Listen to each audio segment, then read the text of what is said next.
Senang sekali kembali Anda hadir bersama saya Firza Rizky tentunya dalam program khusus hari ini yaitu dialog khusus bersama Kominfo. Penindakan masalah hoax itu bekerjasama dengan Polri, tetapi berdasarkan Undang-Undang ITE, Kominfo itu memang diberi tugas untuk melakukan penutupan atau blokir bagi informasi-informasi yang mengandung unsur-unsur sara, provokasi, terorisme. Di saat sekarang itu banjir informasi, semua orang bisa memproduksi informasi melalui media sosial. Peran dari media-media. Saksikan dialog khusus bersama Kominfo dengan tema Untuk Publik Demi Republik. Yang mengkurasi Senin informasi. pukul 19 waktu Indonesia Barat. Hanya di PAL TV. Memang punya kita. Sekali bagi kita media cetak untuk mencerahkan juga masyarakat bahwa ini mereka sudah berpikir mana jurnalistik yang sebenarnya dan mana yang bukan.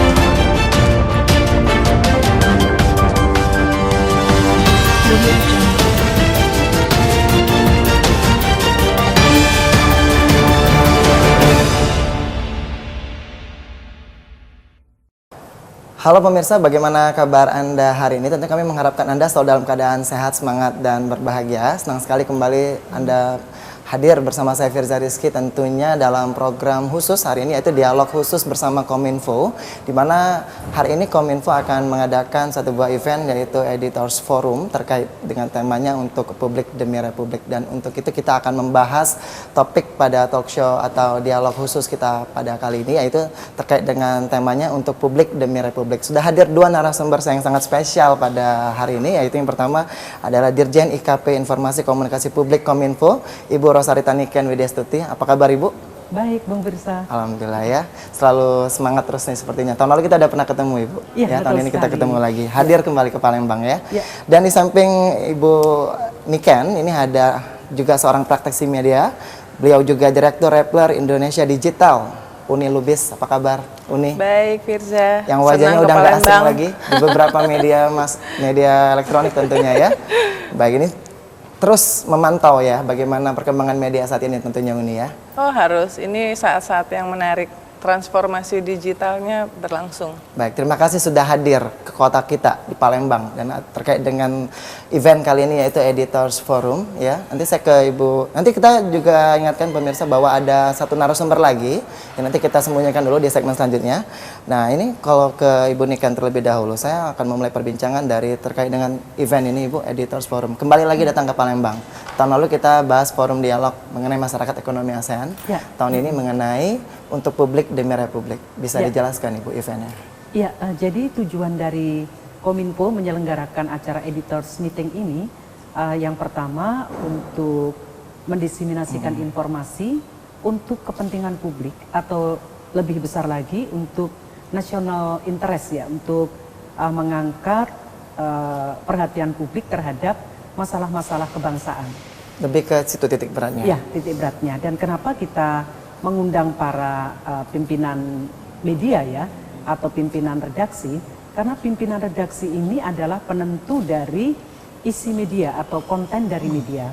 Nah, kalau masalah-masalah kebangsaan, ini tentunya bukan hanya menjadi tanggung jawab pemerintah saja, tetapi tanggung jawab semua unsur, tak terkecuali juga tanggung jawab dari media. Dan yang paling berperan di media kan pemimpin redaksi ya. Betul. Atau pemret. Nah, karena itu kami mengundang para pimpinan redaksi untuk diskusi, kemudian kita bahas berbagai permasalahan dan kita cari pemecahannya secara bersama-sama.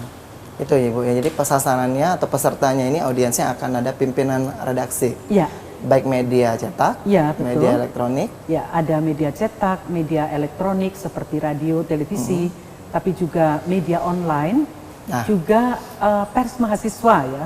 Juga hadir nanti. Akan hadir, kita undang juga para blogger dan juga orang-orang yang aktif di media sosial. Jadi selain media mainstream juga media sosial ini kan sekarang pengaruhnya cukup besar ya, cukup luas di dalam masyarakat. Baik. Jadi kalau untuk ekspektasinya sendiri dari event ini nanti lebih pengen berharapnya brandingnya itu ya, wawasan kebangsaan itu Iya. yang Jadi ekspektasi kami dengan adanya forum editor Editors ini, Forum. media bisa mempengaruhi opini masyarakat, khususnya menjadikan media itu 3E ya. Apa aja itu, media yang mengedukasi, memberikan, jadi tidak hanya menyampaikan informasi, tetapi di balik informasi ini bagaimana informasi-informasi yang mendidik. mendidik. Kemudian yang kedua ini enlightenment ya, pencerahan. Bagaimana sekarang ini kan situasi informasi di Indonesia dengan adanya media sosial, ini ya informasi ada hal-hal yang positif, tetapi tidak kurang juga informasi-informasi yang negatif. Betul. Karena Kadang itu- lebih banyak negatifnya malah. Negatifnya lebih banyak. Nah, bagaimana peran media ini untuk mencerahkan masyarakat? Baik. Mari kita bijak dalam menggunakan sosial media. Baik. Yang ketiga Ibu. Yang ketiga itu ya entertainment ya, ada hiburan, ada hiburan. Tapi 3E plus 1N. Apa itu N ya? N-nya itu nasionalisme. Oh, Jadi iya. bagaimana membangkitkan rasa nasionalisme di kalangan generasi muda dan masyarakat. Luar biasa sekali ya kalau dari visinya sendiri. Kalau dari Uni sendiri menanggapi tentang Editors Forum seperti apa nih Uni? Selaku Penting praktisi ya, media. karena saya sepakat bahwa media arus utama yang televisi, radio, cetak, ya, baik koran, tabloid, majalah itu, dan media berbasis internet yang dikelola seperti media Online, arus utama itu masih memegang peran yang sangat besar untuk menjadi sumber informasi publik. Kalau menurut riset kan TV itu masih dikonsumsi oleh 90% dari masyarakat Indonesia. 90%. 90%. Sampai 3 tahun yang lalu radio nomor 2. Tapi kemudian diambil alih oleh media berbasis internet atau media online. Nah, justru di saat tadi seperti dikatakan oleh Bu Dirjen, di saat sekarang itu banjir informasi, dan banyak orang, semua orang bisa memproduksi informasi melalui media sosial, peran dari media-media arus utama itu harusnya menjadi lebih besar karena dia harus menjadi kurator yang mengkurasi informasi. Ya, akurat atau tidak? Akurat atau tidak, ya itu yang membedakan antara pewarta warga atau netizen dengan jurnalis yang bekerja di media arus utama. Jadi Artinya pekerjaan lebih berat. Artinya sekarang everybody can be journalist. Everybody can be jurnalis, tapi sebetulnya enggak. Mereka hanya sekedar memposting informasi. Yang namanya produk jurnalisme itu harus yang sudah melalui proses verifikasi fakta. Jadi satu fakta belum tentu kebenaran. Tapi jurnalistik adalah hasil dari proses verifikasi terhadap beberapa fakta. Nah, ini yang banyak isu ya tentang ancaman radikalisme yang lewat media sosial. Minggu yang lalu saya ke pesantren deradikalisme di Deli Serdang, Medan. 2 hari yang lalu saya ke kampungnya pembom Bali Amrozi di BNPT juga membuat. Jadi mereka justru mantan teroris ini mengingatkan, memang mereka hati-hati nih. Anak muda itu menjadi sasaran, itu contohnya. Kemudian gesekan antar yang bernuansa sara juga sedang banyak ya. Jadi memang peran dari media arus utama itu justru makin besar. Makanya mungkin di editor forum ini kita saling mengingatkan, kita ini mendapatkan mandat yang luar biasa besar dari masyarakat dan diperkuat oleh konstitusi dan undang-undang. Jadi jangan sampai mandat itu jadi mubazir, karena kita malah ikut hanyut menyebarluaskan informasi yang palsu. Informasi palsu atau hoax tadi ya. Tapi kalau kita bicara untuk ini sendiri, makanya temanya untuk publik demi republik begitu. Artinya harus ada keseimbangan maksud Uni dari yang namanya media yang cetak elektronik dengan media yang online tadi atau yang berbasis internet. Seperti itu maksudnya. Jadi artinya terkadang kan kalau untuk media media elektronik atau media cetak bisa diawasin gitu. Tapi kalau yang namanya media berbasis internet kan agak susah, Uni. Iya. Ada Tapi banyak sekali media kan. berbasis internet kan ada yang tadi saya katakan sebenarnya media arus utama. Jadi seperti beberapa media lah, kompas.com, detik.com, saya di repro.com, kami benar-benar basisnya jurnalisme. Tapi kan banyak yang tidak, ya, tidak diverifikasi juga, ya. Jadi ini yang justru ini medan peperangannya itu kami harus membantu, sebab yang semakin kesini konsumen dari media tradisional seperti koran, kemudian yang majalah, tabloid itu kan menurun, karena anak muda lebih suka mengkonsumsi lewat karena lebih mudah diakses. Ya, nah jadi justru tanggung jawab dari media online yang arus utama itu juga makin besar. Jadi dia harus membantu untuk semakin banyak memasok informasi positif untuk melawan informasi yang negatif gitu. Iya betul sekali. Dan memang ini ya, jadi perannya media ini tidak hanya menghadirkan informasi itu, tapi juga memverifikasi, kata Uni tadi. Saya mencoba menggarisbawahi kata-kata memverifikasi berita-berita yang hoax tadi. Makanya sering sekali kita kadang menonton televisi di beberapa TV nasional gitu, mereka akan menginformasikan bahwa berita yang ini adalah hoax. Ya, gitu. sekarang jadi semuanya jadi ini semacam ikut membantu untuk menunjukkan kepada publik ini loh yang benar, ini yang palsu gitu ya. Seperti itu. Kalau peran Kominfo sendiri seperti apa terkait dengan banyaknya hoax ini, Ibu Niken? Kominfo sekarang ini banyak sekali yang sudah dilakukan ya. Yang pertama penindakan masalah hoax itu bekerjasama dengan Polri. Tetapi berdasarkan Undang-Undang ITE, Kominfo itu memang diberi tugas untuk melakukan penutupan atau blokir bagi informasi-informasi yang mengandung unsur-unsur tadi disebutkan oleh Mbak Uni ya, ada sara, provokasi, terorisme, pornografi, radikalisme, ujaran kebencian. Jadi kalau ada akun ataupun website yang isinya melulu hanya untuk menyerang, hanya untuk mencaci maki dan lain sebagainya, berdasarkan undang-undang Kominfo bisa dikenakan sanksi hukum ya. Sanksi hukum seperti dan itu. ditutup baik. Ibu Niken, Ibu Uni, kita akan lanjutkan kembali perbincangan ini. Saya nanti kita berhenti di sana ya. Saya pengen menggali lagi dan membreakdown lagi. Kita akan lanjutkan pemirsa perbincangan ini. Tetap bersama kami dalam dialog khusus bersama Kominfo. Kami segera kembali sesaat lagi.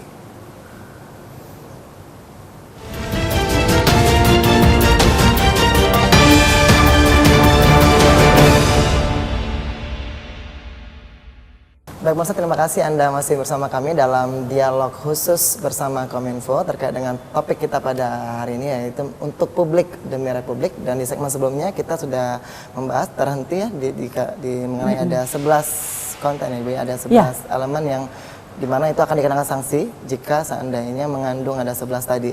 Yaitu ada pornografi di sana, ada sara dan sebagainya. Mungkin bisa di breakdown lagi, Bu. Iya, betul sekali. Jadi ada konten-konten di media sosial yang isinya bertentangan dengan undang-undang yang ada. Dan ini sanksi hukum tidak hanya ditujukan kepada pembuat atau yang memproduksi konten-konten ujaran kebencian, pornografi, kemudian sara dan lain sebagainya tadi, tetapi yang menyebarkan pun ini juga akan mendapatkan sanksi yang sama dengan pembuat konten. Jadi sanksinya itu hukuman penjara maksimal 4 tahun dan denda sekurang-kurangnya 750 juta. Wah, berat juga ya. Berat juga. Jadi inilah yang belum diketahui oleh masyarakat. Tuh. Karena sekarang ini kan pola komunikasi kita itu berubah ya, menuju pada pola komunikasi 10 to 90. 10 to 90 itu ada kurang lebih 10% orang yang memproduksi konten-konten yang disebarkan melalui media sosial. Nah, yang memprihatinkan, yang konten yang diproduksi ini adalah konten-konten negatif.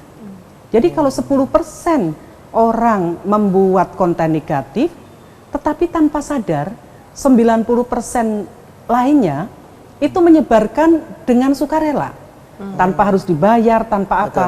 Coba sekarang ini ya, kita semua anak-anak muda bangun tidur apa yang dicari? Ya, handphone. Handphone kan? langsung melihat ada di grup WA, ada di Twitter, ada Facebook, ada Instagram. Kalau isinya mayoritas itu adalah konten negatif, kadang-kadang nggak dibaca dalamnya, baca judul, langsung di-share. Ya.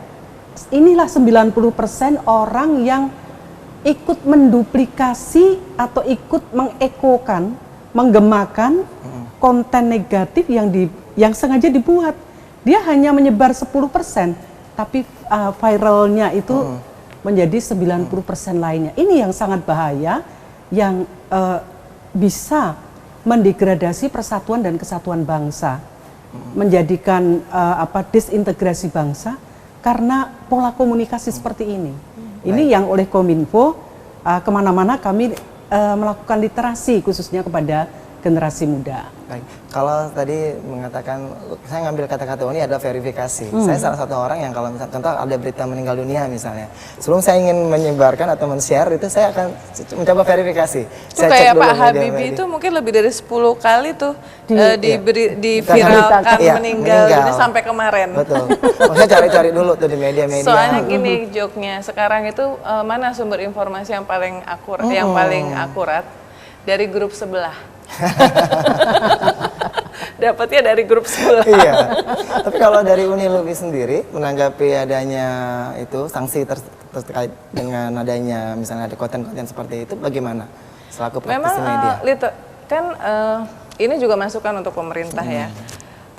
Indonesia itu adalah satu dari negara first tier di ASEAN yang belum memasukkan literasi media ke kurikulum sekolah. Iya. First tier itu kan berarti yang Indonesia, Thailand, Singapura, Malaysia, Filipina. Ya. Jadi dari dulu usulan dari kami adalah itu masuk. Bahkan sekarang harusnya udah langsung ke literasi media digital. Karena memang sekarang semakin peran dari media digital makin besar. Ya? Artinya kita udah ketinggalan ya. Tapi masih kalau ada political will dari pemerintah itu bisa. Nah, karena Kominfo nggak mungkin sendiri. Tadi Ibu Niken mengatakan memiliki hak untuk blokir segala macam. Yang namanya di internet hari ini diblokir, sejam lagi dia bikin akun baru ya. Makanya tadi kembali lagi peran media arus utama itu menjadi lebih besar, karena kalau mereka itu justru ikut arus menyebarkan informasi palsu atau hoax itu bahaya. Jadi justru kami ini yang harus istilahnya itu membentengi ya. Jadi masyarakat harus tetap bisa menjadikan kami ini sebagai panduan ya, menyaring sebelum sharing. Menyaring sebelum sharing. Menyaring jadi saring sebelum sharing gitu. Soalnya tadi yang Bu Dirjen mengatakan tuh, yaitu kita ini punya ada yang namanya sindrom FOMO, fear of missing out, takut ketinggalan. Yeah. Kayaknya kalau nggak ikut sharing tuh nggak happening, nggak tren, nggak segala macam ya. Jadi ini yang ada di masyarakat secara manusiawi. Nah kalau ya itu tadi, kadang-kadang kita ada grup pemimpin redaksi. Kadang-kadang ada juga pemimpin redaksi yang posting yang dari yang viral yang salah juga. Kita bully dia. Gimana sih pemimpin redaksi kok share berita seperti itu? Tidak diverifikasi dulu. Nah jadi karena itu tadi FOMO syndrome itu. Jadi pada dia dapat dari grup sebelah. Ini gitu. Bahkan yang menyebarluaskan tuh profesor-profesor dan intelektual loh. Betul. Jadi ini memang orang-orang terdidik itu di media sosial atau di chat komunikasi itu ikut, karena ada survei di Indonesia belum ada riset ya, tapi di Amerika banyak sekali riset yang orang itu sulit 80% sulit membedakan mana informasi hoax dan benar. Karena yang hoax itu dikemas sedemikian rupa, kadang-kadang dimasukin data sehingga seolah-olah benar. Iya. Jadi sulit dibedakan. Nah, ini yang mesti diperangi dalam tanda petik oleh media arus utama yang harus menjadi gatekeeper, kurator. Baik. Jadi masukan dari Uni sendiri terhadap Kominfo, kalau yang tadi sanksi tadi menurut Uni itu juga belum cukup kuat artinya? Nah, sanksinya cukup kuat. Itu kan undang-undang ITE baru direvisi. Tadinya kan 6 tahun maksimal pidana. Kemudian diprotes termasuk oleh komunitas media. Karena banyak media yang kemudian kena juga. Dan harus ditahan kan kalau di atas 5 tahun. Jadi waktu saya di Dewan Pers juga kita misalnya ikut mengadvokasi kasus Prita Mulyasari yang pertama kali kena kasus ITE. Jadi kami menganggap ini bagian dari ancaman terhadap freedom of expression. Tetapi dalam saat yang bersamaan juga kami juga mengakui bahwa memang semakin banyak orang dengan menggunakan anonimitas yang dimungkinkan oleh media sosial itu kemudian memproduksi yang tadi Ibu Dian mengatakan informasi-informasi yang hoak dengan segala ininya ya, alasannya dan tujuannya yang tidak baik. Nah, jadi menurut saya harus jalan. Kominfo sudah banyak melakukan literasi media. Sebagian kerjasama dengan Dewan Pers saya tahu. Tetapi kita punya 257 juta ya. Kominfo itu budgetnya nggak akan mungkin bisa melakukan itu sesibuk apapun tiap minggu. Itu. Nah, tapi barangkali memang harus struktural, Bu Dirjen, yang tadi lewat pendidikan itu. Kalau di sekolah swasta itu dari SD itu sudah mulai ada. Tetapi kalau itu masuk dalam kurikulum, itu mestinya semuanya diberlakukan ya. Bukan berarti harus tiap hari, tetapi minimal misalnya dalam 1 bulan itu anak-anak diberitahu untuk begini. Karena online verification tool udah ada dari beberapa search engine. Jadi misalnya gambar nih, gambar itu tinggal dimasukkan ke misalnya Google Image, akan ketahuan ini gambar sebetulnya gambar yang beneran yang sekarang peristiwa atau yang 2 tahun 3 tahun yang lalu. Nah, yang hal-hal seperti itu yang juga termasuk yang bisa diajarkan untuk literasi media digital. Sangat perlu untuk diajarkan ya.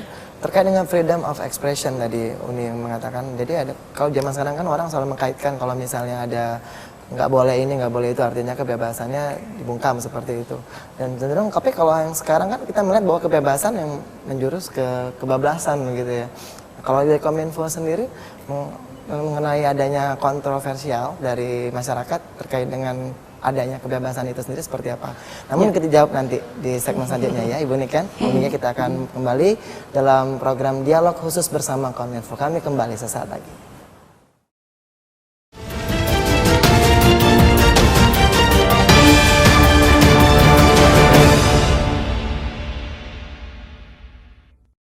Ya, baik pemirsa, terima kasih atas kebersamaan Anda. Masih bersama saya Firza Rizky dalam program dialog khusus bersama Kominfo, dan tentunya masih bersama narasumber kami yang istimewa pada hari ini. Masih bersama dengan Ibu Niken ya, Ibu dari Kominfo, juga ada Uni Lubis, dan satu lagi ini yang sudah saya janjikan di segmen pertama, ada salah satu narasumber kami lagi. Beliau merupakan jurnalis dari Palembang tentunya, yang sudah tidak asing lagi untuk Anda pemirsa Palembang TV, yaitu Ibu Nurseri Marwah. Apa kabar Ibu? Baik, alhamdulillah sehat. Alhamdulillah ya, sudah bisa hadir di tengah-tengah kita bersama ini.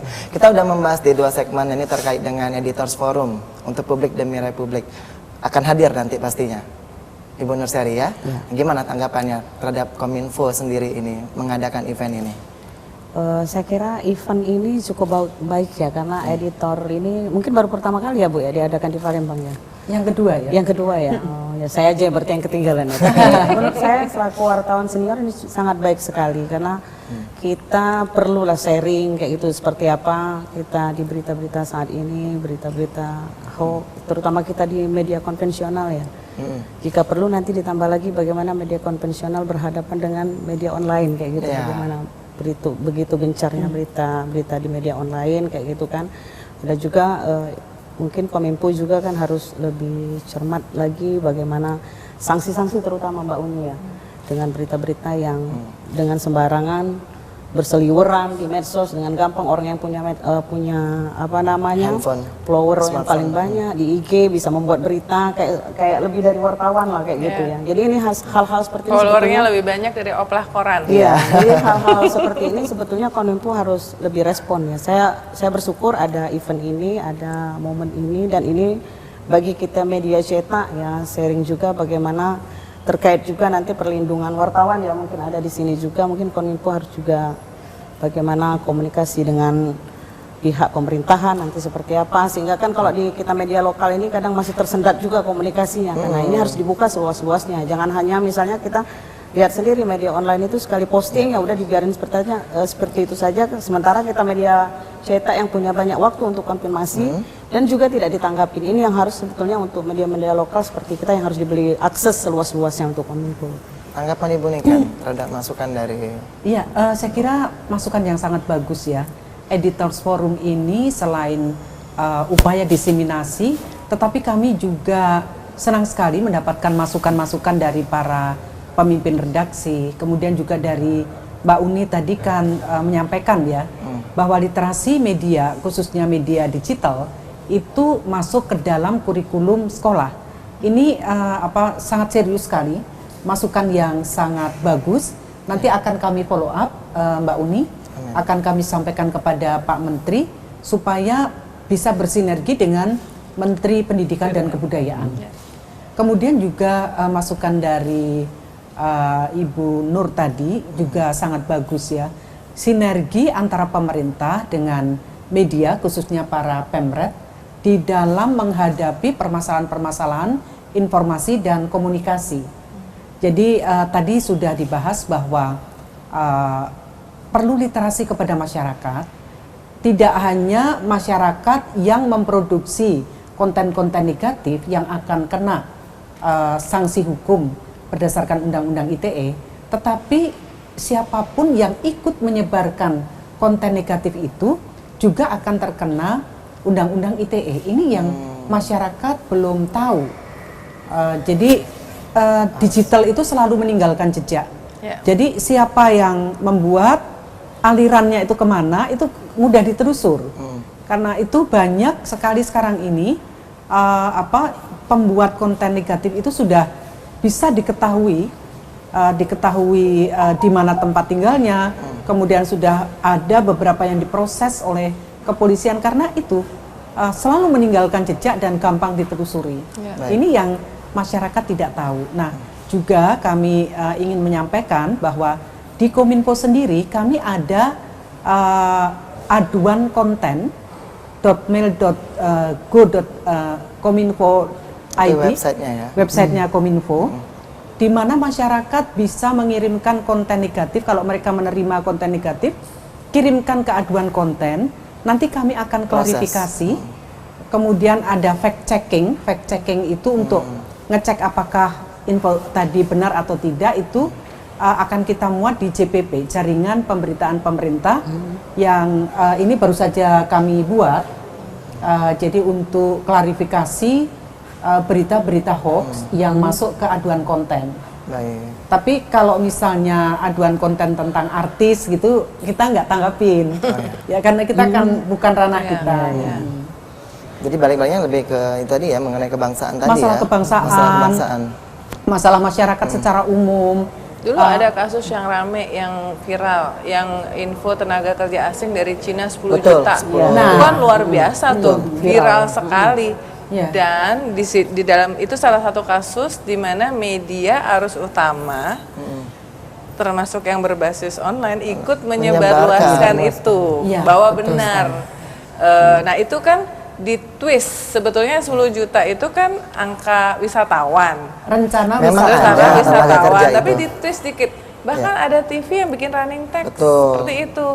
Jadi karena mungkin wartawannya, produsernya nggak cek, jadi dimasuk aja itu sempat rame tuh. Tenaga kerja dari sana, tapi tidak sebanyak itu ya, jadi tidak diverifikasi. Begitu ada informasi seperti itu, kami di IKP langsung kita cross check data-data.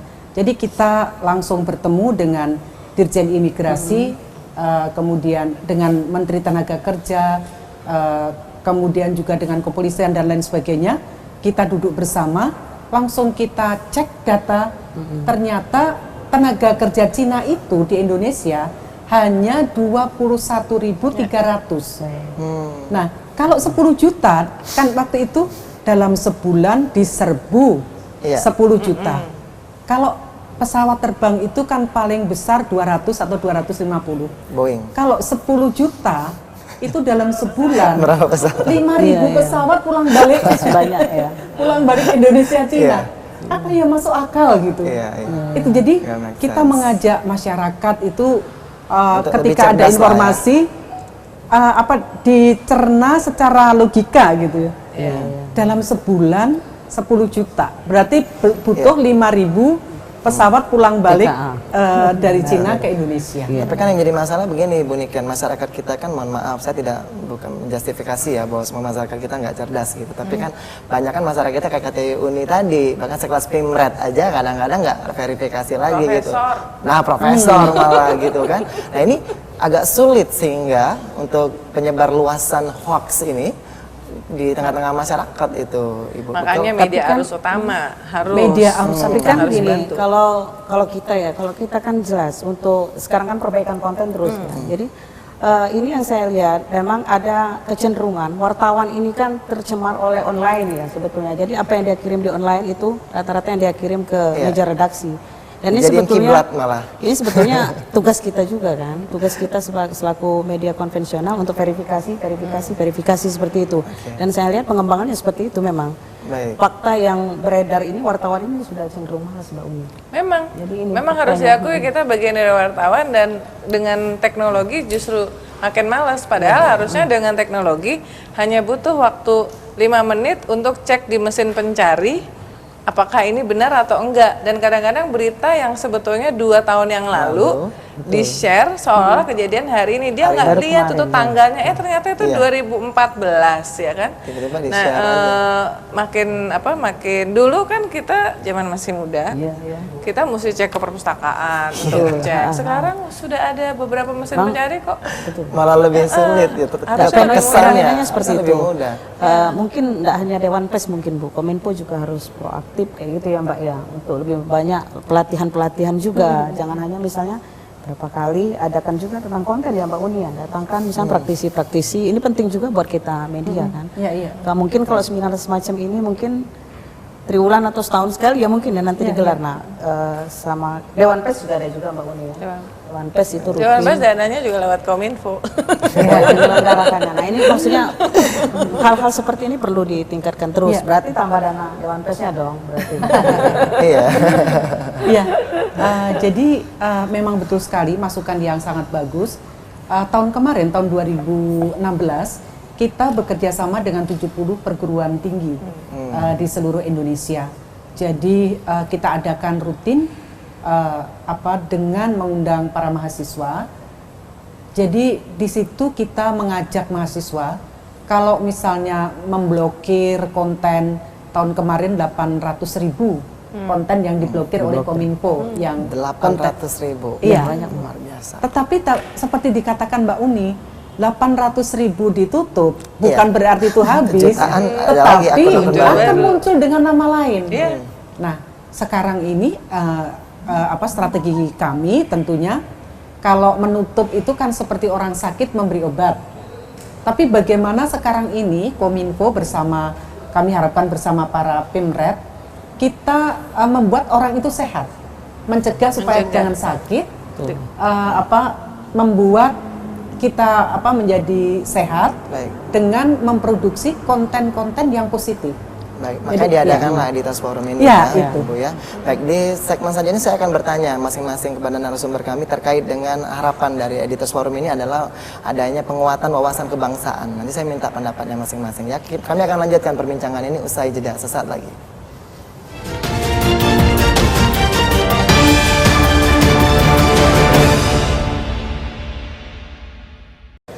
Baik pemirsa, terima kasih atas kesetiaan Anda masih bersama kami dalam program Dialog Khusus bersama Kominfo. Dan di segmen ini tadi seperti yang sudah saya janjikan sebelumnya, kita akan meminta pendapat masing-masing dari narasumber kami ini terkait dengan Editors Forum yang mengambil tema untuk publik demi republik. Uni, tadi Ibu Niken menjelaskan bahwa ada harapan gitu ya, goalsnya adalah untuk para media ini lebih menitik beratkan terhadap penguatan wawasan kebangsaan. Dari Uni sendiri, pandangannya seperti apa? Jurnalisme itu kan memang ditujukan terutama untuk kepentingan publik. Ya. Jadi kalau misalnya media itu diharapkan memproduksi konten yang benar, yang kepentingan publiknya tinggi, itu bukan hanya dalam konteks misalnya mendukung program pemerintah, tetapi karena memang tugas media adalah tadi salah satu mencerahkan, mengedukasi, dan menghibur karena kalau misalnya seringkali informasi itu tidak sampai atau tidak melekat di benak audiens atau masyarakat tuh karena misalnya dikemas atau disajikan dengan membosankan. Makanya sekarang apalagi anak muda itu pengennya itu dengan cara yang lebih menghibur ya. Makanya cara menyajikan berita di media online, di era media digital juga berubah, storytellingnya juga berubah. Orang sekarang paling punya waktu terbatas membaca itu 1 menit, maksimal 3 menit. Jadi yang panjang-panjang itu malas. enggak. Tadi Ibu Dirjen makanya sekarang harus pakai grafis, bahkan animasi ya.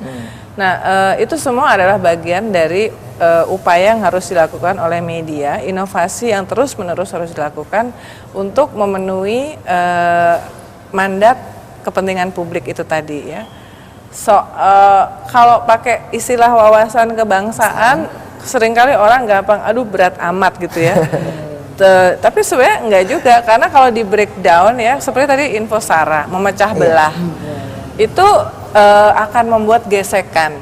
Masih mending kalau gesekannya cuma di tingkat media sosial. Kalau sampai ke gesekan horizontal yang fisik itu kan berbahaya ya. Kita nggak mau misalnya kerusuhan tahun 98 itu terulang lagi. Karena itu tidak hanya gesekannya, itu juga kena ke ekonomi ya. Mahal sekali Orang ya. mahal sekali harganya dan lelah dengan proses itu. Kemudian tadi isu teroris ya, pornografi. Itu semua kemiskinan ya. Kalau media kemudian melihat pemerintah tuh selalu punya keterbatasan untuk menjangkau dan mendapatkan informasi.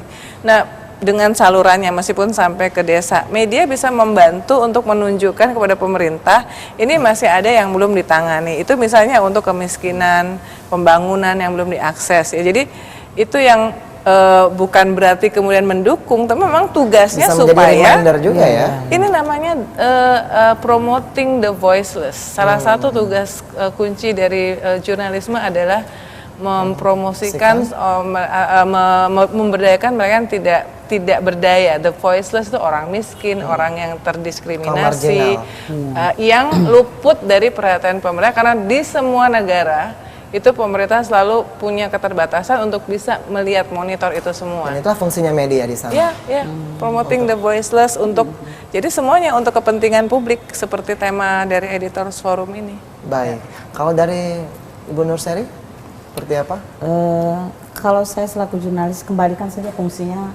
Jurnalis itu kan ada 4. Jadi kita media informasi, edukasi, hiburan ya Mbak ya, dan terakhir kontrol sosial. Jadi terus wartawan sudah dibekali dengan etika jurnalistik. Jadi ketika misalnya dia bergeraknya, ranah dia bergerak sudah tahu. Jadi bagaimana ini menjaga keutuhan NKRI sudah ada rambu-rambunya Mbak, lewat etika jurnalistik. Nah memang yang berbahaya, sangat berbahaya ini kan medsos, media sosial. Ketika kadang mereka memposting sebuah media yang memberitakan kayak kita kemarin aksi demo 212 ini contoh kan, ketika Sumek diviralkan ketika itu mengambil judul saja Mbak. Kemarin Jadi waktu itu 313. gagal menduduki gedung dewan. Padahal kan ini bagian dari ini kan memang ada beberapa dari toko-toko 212 ketika itu kan yang pada pagi harinya diambil ya Ditangkap oleh petugas kepolisian. Ini kan bagian juga dari aksi demo. Jadi proses pencerdasan bagaimana media ini, bagaimana masyarakat menikmati koran ini, kontennya seperti apa, perlu juga kita edukasi Mbak. Jadi melalui pemberitaan konten yang lengkap, tadi ditambahin oleh Mbak Uni Lubis ada grafisnya, terus ada fotonya. Kalau sekarang kita antara grafis dan foto ini lebih seninya lebih kepada infografik Mbak. Jadi, infografik. Ini menyangkut konten, jadi perbaikan konten, membekali wartawan itu dengan ilmu-ilmu dasar jurnalistik itu sangat penting. Dan kita terakhir ada statement bahwa medsos itu bukan jurnalistik, ini sangat membantu sekali bagi kita media cetak untuk mencerahkan juga masyarakat bahwa ini mereka sudah berpikir bahwa ini medsos ini bukan karya jurnalistik loh. Dengan info-info seperti ini mereka akan berpikir dengan sendiri mana jurnalistik yang sebenarnya dan mana yang bukan kan itu. Jadi ilmu-ilmu kayak editor forum kayak gini lebih diperbanyak itu tadi Bu. Harapan saya seperti itu biar kita sharing informasi, masyarakat umum juga dilibatkan. Dan kita selaku wartawan sendiri terus berbenah konten gitu Mbak ya. Baik, jadi terkait tema untuk publik demi republik untuk penguatan wawasan kebangsaan sangat sepakat sekali ya pastinya ya dari Ibu Nurseri. Baik, dari Ibu Niken sendiri, ini nanti kan akan ada Editors Forumnya, siang ini kita mulai dan itu sendiri lebih menitik beratkan penguasaan kebangsaan tadi ya. Emang sudah separah itu? Apakah media-media yang sekarang nih Ibu Niken sehingga harus diangkat lagi nih tema ini? Ya, karena sudah cukup lama ya, hal-hal yang berkaitan dengan kebangsaan, nasionalisme, seolah-olah sudah terpinggirkan begitu ya. Diganti dengan informasi-informasi yang ya seperti hoax dan lain sebagainya. Nah, kami ingin sekali masyarakat itu timbul awareness ataupun kesadaran terhadap nilai-nilai kebangsaan. Karena media sosial ini mempunyai potensi yang besar untuk misalnya kita lihat Arab Spring. Arab Spring di negara-negara di Arab seperti Syria dan lain sebagainya, ada 11 negara, mereka itu konflik horizontal vertikal tapi dimulai dari media sosial. Justru dari media sosial. Media sosial punya potensi untuk memecah belah bangsa. Nah, kalau ini tidak segera kita mengambil langkah-langkah bersama antara pemerintah dengan media, dengan para pimpinan redaksi, dan ini akan dibiarkan begitu saja, ini akan seperti bola salju yang nantinya persatuan dan kesatuan bangsa ini bisa terancam terpecah belah. Nah, karena itu mumpung di Indonesia ini belum terlalu kebablasan sekali, kita cegah. Ya, kita cegah bersama-sama dengan tidak terlalu hal yang sangat sulit. Dengan mari kita membuat konten-konten yang positif. Tidak usah yang berat-berat masalah bangsa dan negara, tapi informasikan hal-hal yang positif. Misalnya di Palembang ini banyak kearifan-kearifan lokal yang bisa diangkat. Ya, kemudian pariwisata, kuliner, kemudian prestasi dari Palembang, mempunyai sarana olahraga yang terbaik terbaik se-Indonesia atau bahkan se-Asia. Nah, nilai-nilai positif itu mari kita informasikan. Kemudian secara pribadi juga begitu, kita informasikan hal-hal yang menumbuhkan optimisme, menumbuhkan membangkitkan rasa nasionalisme, penghargaan pada sesama dan lain sebagainya. Baik, ini kita sepertinya sudah berada di penghujung segmen ini, ibu-ibu. Mari kita tutup dengan closing statement masing-masing. Saya ingin dengar dari Uni Lubis terlebih dahulu. Ini seperti apa? Atau apakah ada himbauan juga untuk pemirsa? Silakan. Ya, untuk kepentingan publik saya mengajak teman-teman media untuk kembali ke hitahnya sebagai seorang jurnalis, mencari kebenaran melalui verifikasi fakta-fakta dan hanya menyampaikan yang benar kepada publik, karena memang itu adalah mandat yang diberikan kepada kita. Tidak semua mendapatkan kemerdekaan itu, jadi jangan sampai dihianati. Jangan sampai dihianati ya. Baik, ke Ibu Nur Seri Marwah sebagai closing statement. Kita sebagai pelaku pers ya, kita sebagai wartawan, sebagai jurnalis ya, kembali ke kitahnya, kita harus menyajikan konten yang berkualitas, pegang itu etika jurnalistik hingga perpecahan bangsa dan negara bisa dicegah. Baik, terima kasih. Ibu Niken bisa menutup? Ya, tentunya harapan kami antara pemerintah dengan media ini bisa bersinergi untuk kepentingan-kepentingan yang lebih besar, pendidikan kepada masyarakat, pencerahan kepada masyarakat, dan mari bersama-sama menumbuhkan rasa cinta terhadap tanah air dan meningkatkan rasa nasionalisme kita. Baik, terima kasih Ibu Niken, Ibu Nur Seri, Ibu Uni Lubis ya. Terima kasih atas kehadirannya, udah berbincang bersama kami di sini. Saya bisa mengambil satu buah kalimat gitu ya, pernyataan dari masing-masing, bahwa kesimpulannya adalah kita sebagai masyarakat Indonesia ini tentunya harus lebih cerdas dalam memilih kira-kira berita yang mana yang asli atau yang palsu, karena dan juga harus membangkitkan rasa nasionalisme itu sendiri agar NKRI ini tetap akan terjaga utuh. Baik, demikian perbincangan kami di program Dialog Khusus bersama Kominfo kali ini, dan mewakili seluruh kerabat kerja yang bertugas, saya Firza Rizky, terima kasih atas segala perhatian dan kebersamaan Anda. Sampai jumpa.